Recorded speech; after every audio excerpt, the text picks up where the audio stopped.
Hello everyone and welcome to Hutch's Garage for episode 26 of my 1954 International Harvester Farmall Super MTA tractor restoration. In this episode I work on cleaning up the rocker arm assembly, put it back together, then put it on the engine, and then set the rocker arm valve clearances. Please note that this video footage was made earlier in the year. I'm now working on the rocker arm assembly. This is the front end, goes to the front right here, and as you can see I've already got this ring off, and this ring is a real pain in the butt to get off, and I'll give you a little hints on how to get it off.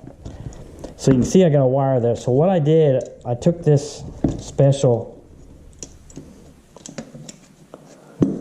wood clamp that I've got, and put it on. You can find something else to do this, but I use this. Grab a hold of, skip the second one back and squeeze it in. As you can see, it's compressing that spring. That gives you room to get to this ring so you can get it off. So let me just tighten this up just a little bit more. But anyway, that's all you got to do is squeeze it together. All right, I got enough room. Anyway, that's what I did. To get that ring off, the hint is you got to work it with small screwdrivers like this. As it's on there, you work on one, expose the end, lift it up and out there. Get another screwdriver while you're holding it with another, and wear gloves. You could punch yourself with a screwdriver because it wants to slip. Get the second screwdriver under it enough so you can get this first one right about here and work it off like that, and have your glove ready to catch it as it pops off. So that's the best hint I can give you. And then when I get it on here, you can see it's got a taper here, and I'll find something close to the same diameter, turn it on in and snap it on. I pounded it on that way, let it expand out and come on here. I'll have it wired when I put it back together also to work on this. So use gloves, be safe, and wear safety glasses or some sort of glasses in case something pops and hits you in the eye. You don't want that. You don't want hit your eye. So we're ready to put the rocker arm assembly back together. I took it all apart, everything, even the adjustment screws here, and it's arranged from the front of the engine to the back like this, and that's how this rocker shaft goes in. This will be the front of the engine and the back, and this is the oil supply tube that comes from the head, and these are all the push rods laying there. And this is the ventilation system, or however you want to call it, that draws vacuum in the engine, draws some of the gases that, you know, like a blow-by. It picks up all the blow-by gas, at least some of it. One thing I want to point out on these rocker arms, there's a hole right here that's connected through the tube part here on the rocker shaft that supplies oil to the top of the push rods. In other words, it goes down to the ball, like, you know, and oils this area right there. Some of these were plugged, and what I took was a 1/16 inch diameter drill with a small electric drill, and slowly clean these out. And then after I got done toward the point I got most of the dirt out, I blew it down with carburetor cleaner. You could also use brake cleaner, it does about the same thing. And made sure those were clear. And 1/16 diameter does not increase the size. That's approximately what the diameter is in this thing. So what I'm going to do now is start putting the adjustment pieces together, which is this screw here with the ball on the end. Put it in here. I'll just show this particular one. Bring it out far enough I can get the nut on. And I'll probably back them all the way out. That's what I'll end up doing.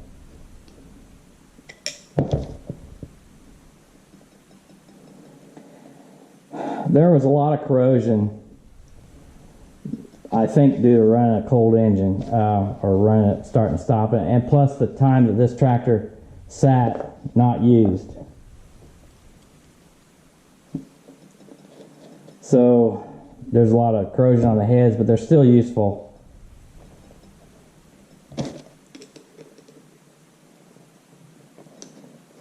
Anyway, I'll put the nut on like that, and then I'll tighten it down a little bit. So I'll go down the line and put all these adjustment screws back in.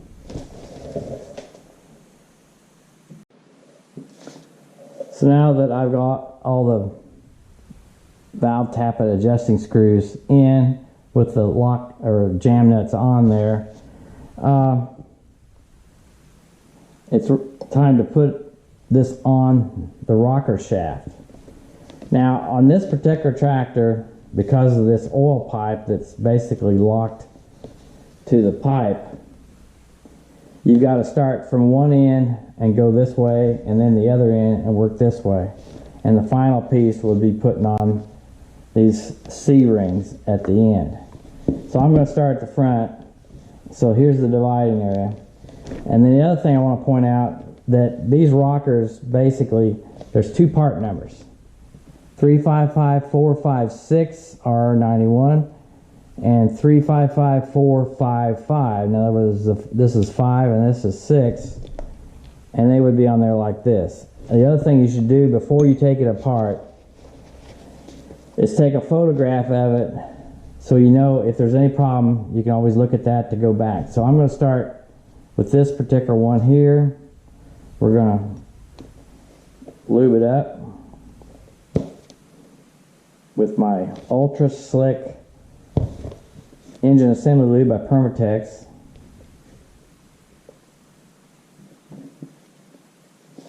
I'll also put a little bit on the shaft too. This shaft is not perfect, I will have to admit. It's not as good a shape as I thought it would be. Now, so the push rods are on this side, so it goes on, they go on like this. Alright, now the tower goes on next.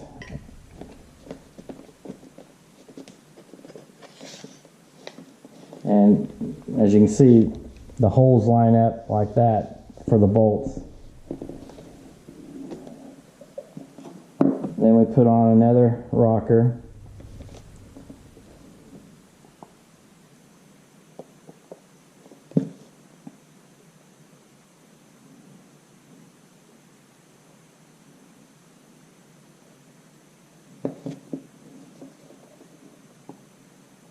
I'm just going to oil this tire shaft somewhat. When this engine is running, oil squirts out just about everywhere, and it does it if you're just idling. It comes out in pulses. And the reason it pulsates like that is that there's a slot in the camshaft center bearing journal, and when it turns a certain way, oil is allowed to go up through that slot in the camshaft and oil the rocker arm assembly. Okay, there they go like that. Next would be the spring.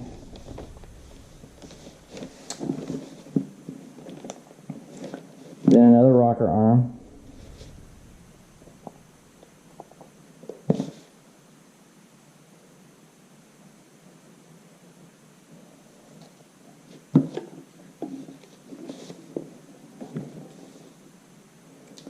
Then another tower, support tower.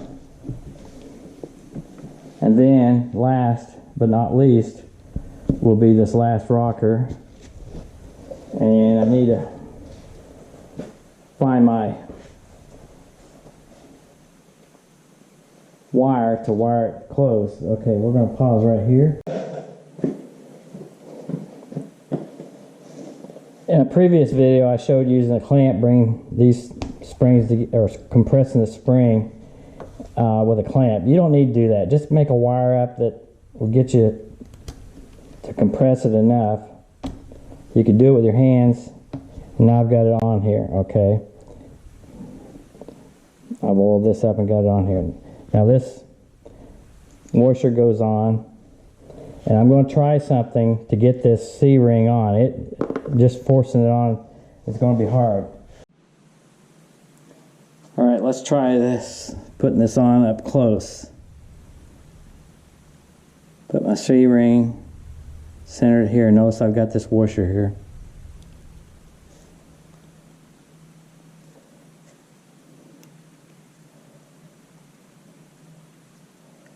Set my 3/4 inch socket on. That didn't go. See, the socket's got a little bit of taper there, and also this shaft on the end.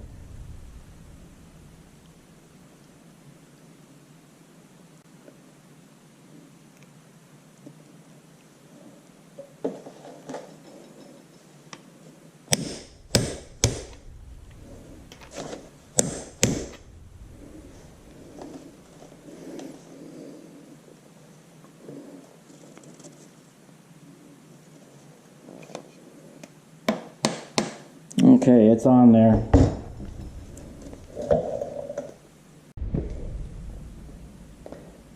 It's time now to put the push rods in the engine. What I'm going to do is put a little bit of slick on the bottom of all these.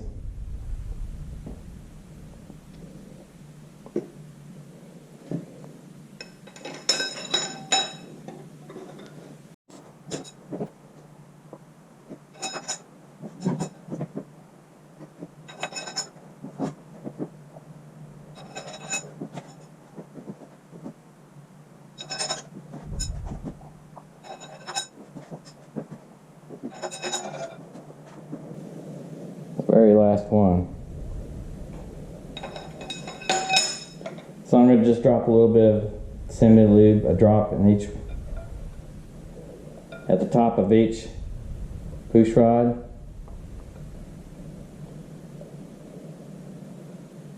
Come on here. Got a little bit too much.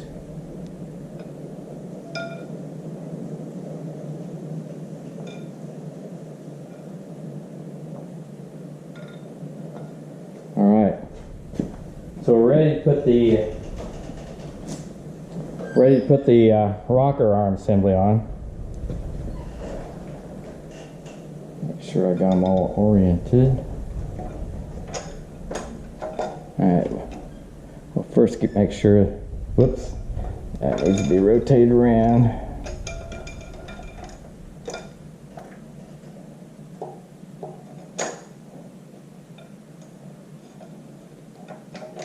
And also, this is the oil pipe that feeds the entire rocker arm assembly. So I'm going to pick things up again. Make sure it goes down the hole. Line everything up again.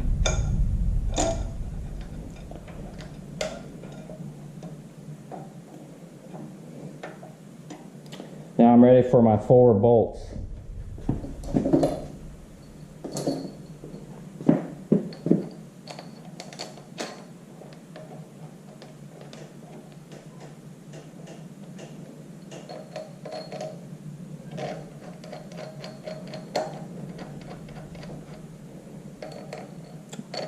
Oops, I forgot my washer.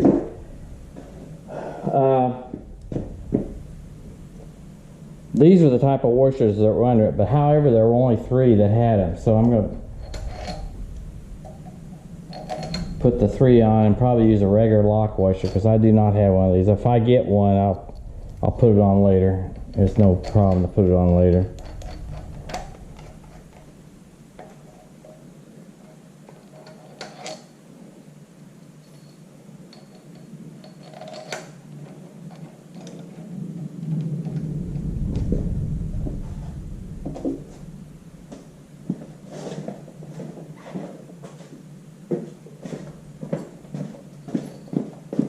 So this will be the one with the standard lock washer on it.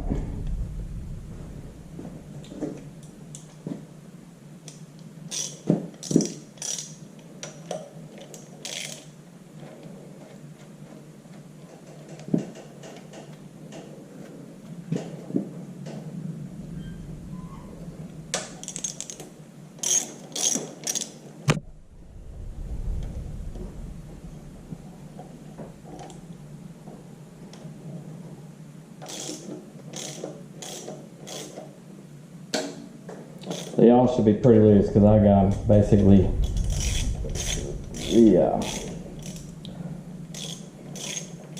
tappet adjustments all the way backed out. And we can start adjusting the tappets immediately. That one's got pressure on it. Well, there's a little bit of play.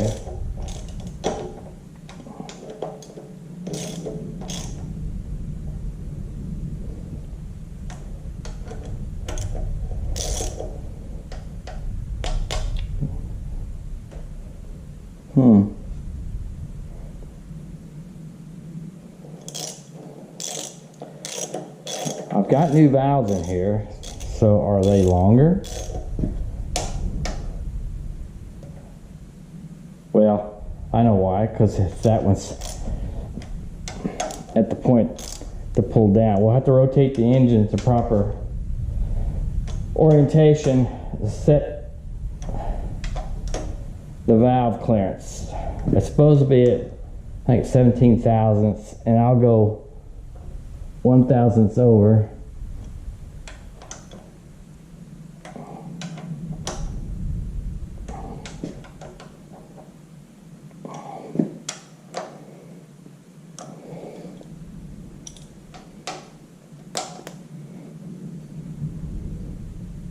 Just want to make sure everything's set flat down here. It looks like I've got it. So the next step will be to set the valve clearances. Ready to make the valve adjustments for each valve, and we're going to start with number 1 cylinder. The firing order is 1342, 1342. And what we'll do, we're going to look for these valves to stop moving. I'm going to turn it until I see the exhaust valve come open, then the intake valve come open, and we're going to watch that. I've got here's the timer mark right here, or pointer, and there's a mark on this crankshaft as I come around. So what I'm going to do now is turn the crank and watch the valves move.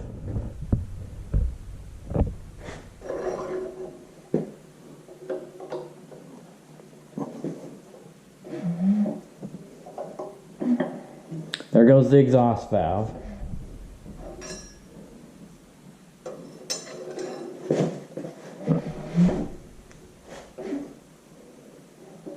There it's on top dead center. Now the intake valve should start going down. When we come around this time, this should be the, or when this goes up, coming to the compression stroke.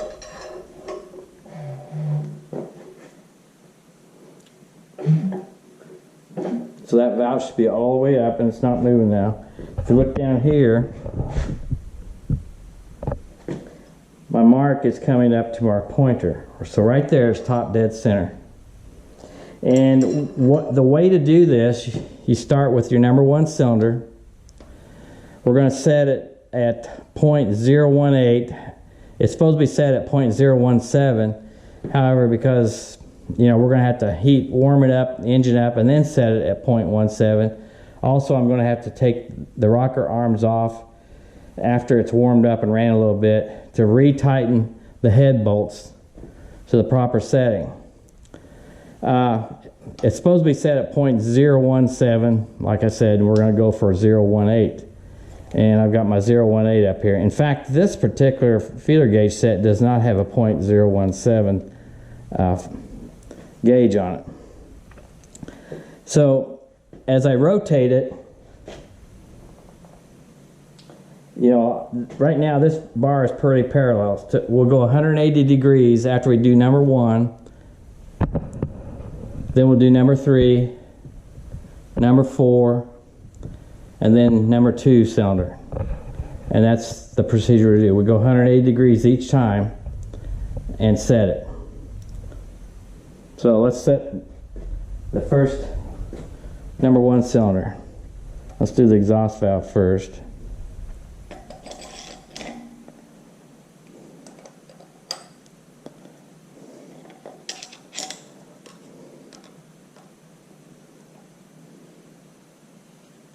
Alright, got friction, I can't pull it out. Right about there, so we'll lock it in right there. Whoop.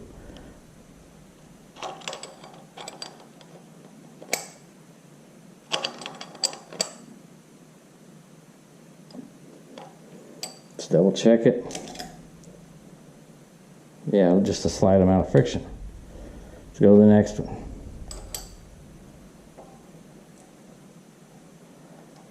Good.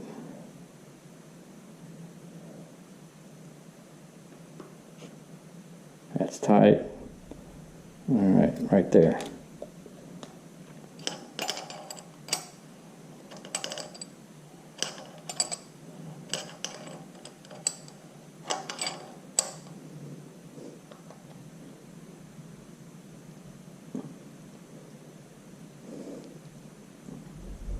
Double check it. Yeah, it seems a little loose.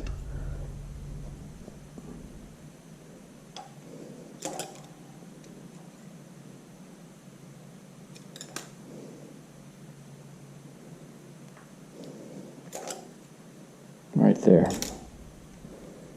All right, it's locked. Now we'll do number 3. So what I'll do is rotate the crank 180 degrees, and it's easy to see with this bar it's parallel, so we'll want it parallel the other way. So there's about 90.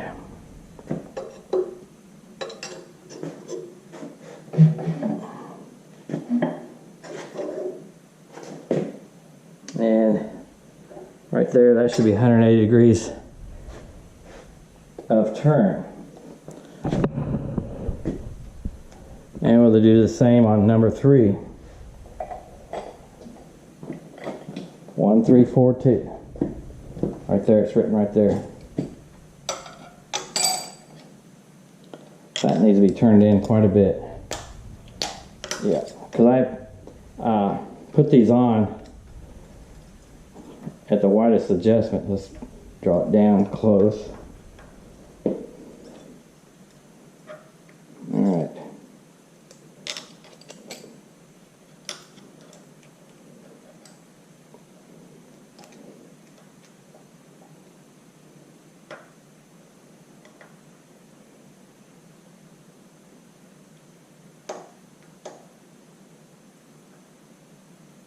Right there. Right there.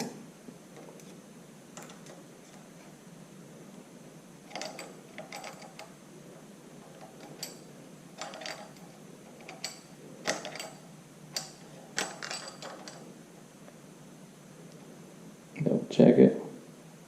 That thing's pretty good. Alright, now we go to this will be the intake valve. Gotta back it off. Let's get this wrench over here.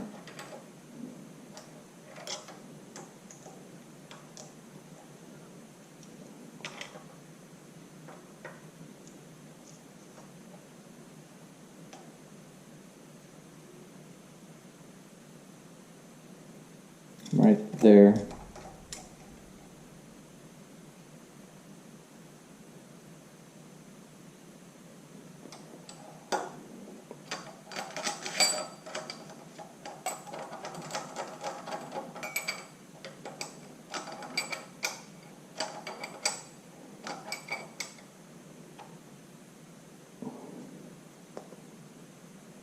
That feels good.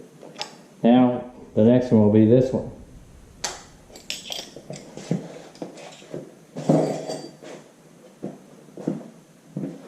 And this time we should see the timing mark again. like we did on number 1.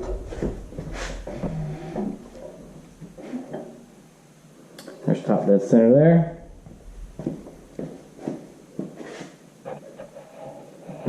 Just want to show time mark.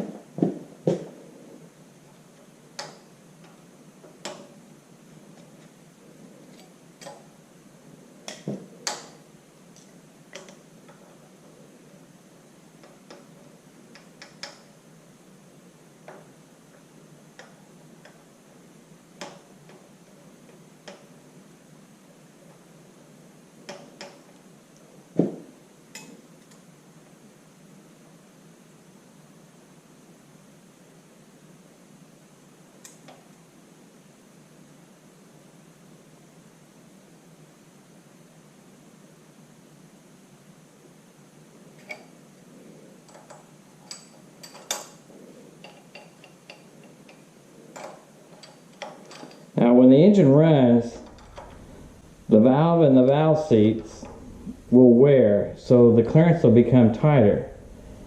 And then there's a little bit of wear on this. Since I ground these down a little bit, I expect these to polish down a little bit, so that would increase the clearance.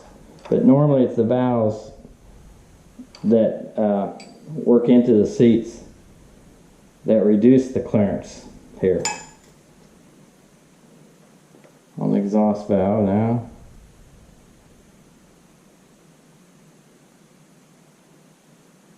Right there.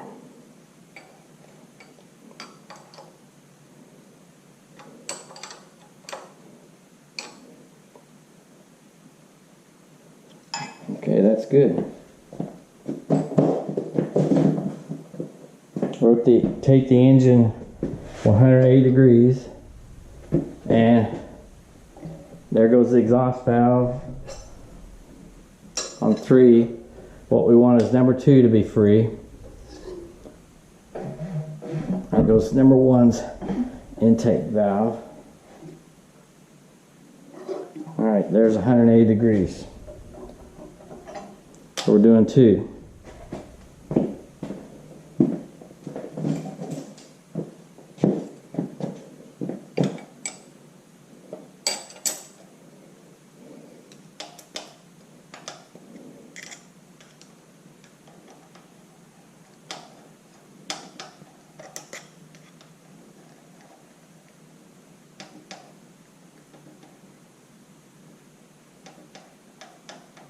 Alright, let's get the start.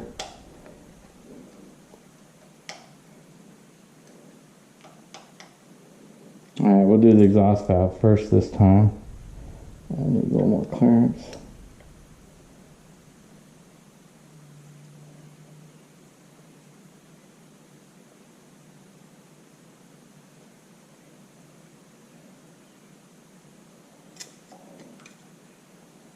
Alright.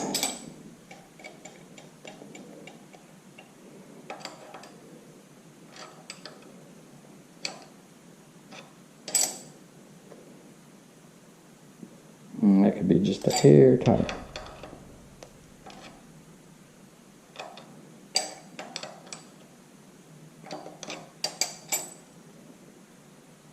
All right.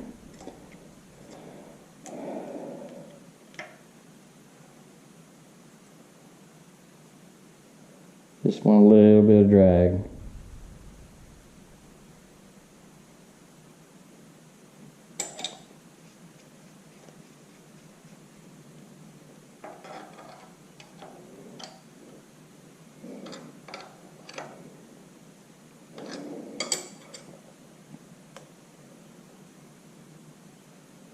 I believe that's good. Gotta check my tightness.